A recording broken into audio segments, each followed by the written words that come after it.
Hello, I'm Jay, and this is Relax with Jay. I create calming videos that allow you to relax and or drift off to sleep. If you enjoy my videos and find them helpful, please hit the like button, subscribe, and click on the notification bell. I hope you enjoyed this video and may it bring you restful sleep. Tonight, I'll be reading the fairy tale called Cat and Mouse in Partnership by Jacob Grimm and Wilhelm Grimm. If you enjoyed this fairy tale and would like me to read more, please let me know. Cat and Mouse in Partnership. A certain cat had made the acquaintance of a mouse and had said so much to her about the great love and friendship she felt for her that at length the mouse agreed that they should live and keep house together. But we must have a provision for winter, or else we shall suffer from hunger, said the cat, and you, little mouse, cannot venture everywhere, or you will be caught in a trap someday. The good advice was followed, and a pot of fat was bought, but they did not know where to put it. At length, after much consideration, the cat said, "I know no place where it will be better stored up than in the church, for no dares take anything away from there. We will set it beneath the altar and not touch it until we are really in need of it." So the pot was placed in safety, but it was not long before the cat had a great yearning for it and said to the mouse, "I want to tell you something, little mouse. My cousin has brought a little son in the world and has asked me to be the godmother. He is white with brown spots, and I am to hold him over the font at the christening. Let me go out today and you look after the house yourself." "Yes, yes," answered the mouse. "By all means, go.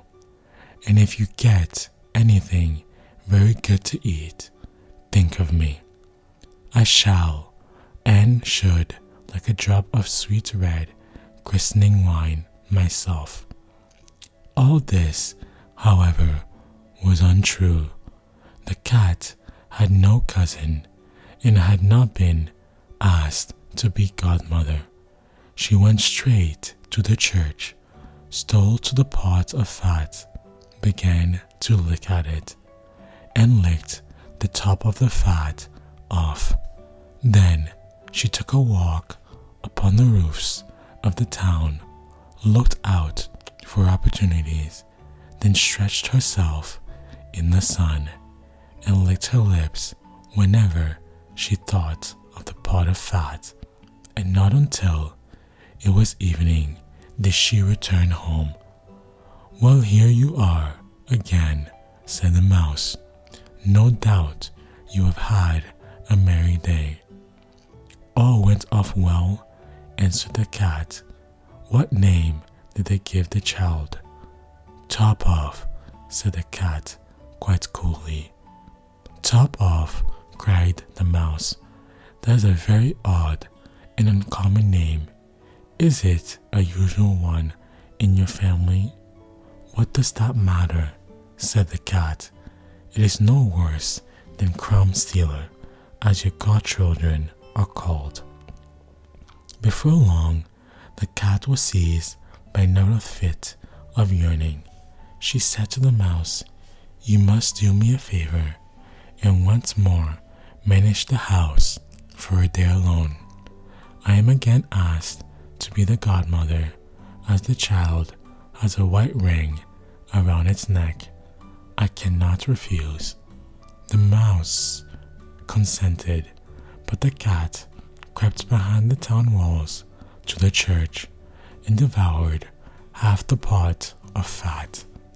"Nothing ever seems so good as what one keeps to oneself," said she, and was quite satisfied with her day's work. When she went home, the mouse inquired, "And what was the child's christened?" "Half done," answered the cat. "Half done? What are you saying? I never heard the name in my life.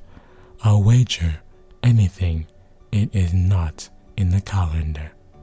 The cat's mouth soon began to water for some more licking. "All good things go in threes," said she. "I am asked to stand godmother again. The child is quite black, only it has white paws, but with that exception, it has not a single white hair on its whole body. This only happens once every 3 years. You will let me go, won't you?" "Top off, half done," answered the mouse. "They are such odd names, they make me very thoughtful." "You sit at home," said the cat, "in the dark gray fur coat and long tail, and are filled with fantasies.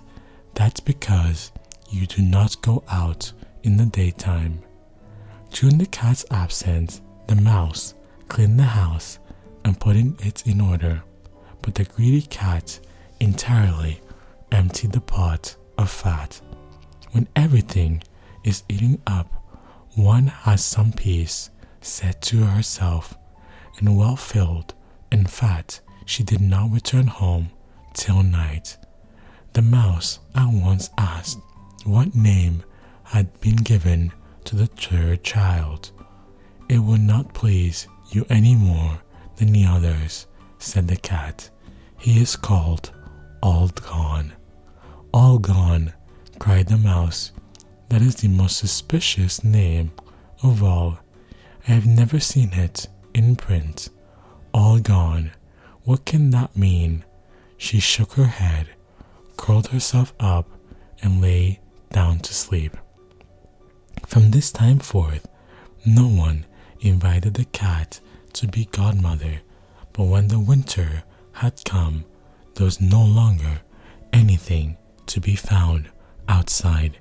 The mouse thought of their provision and said, "Come, cat, we'll go to our pot of fat, which we have stored up for ourselves.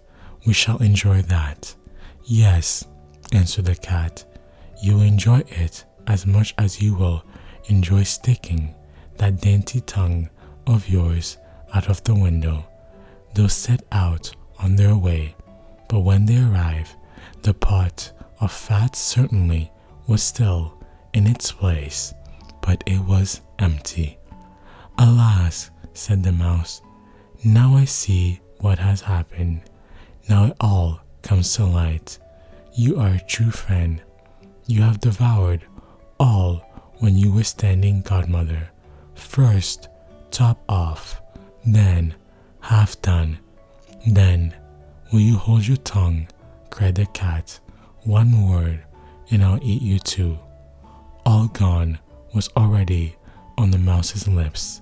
Scarcely she had spoken it before the cat sprung on her, seized her, and swallowed her down. Really, that is the way of the world.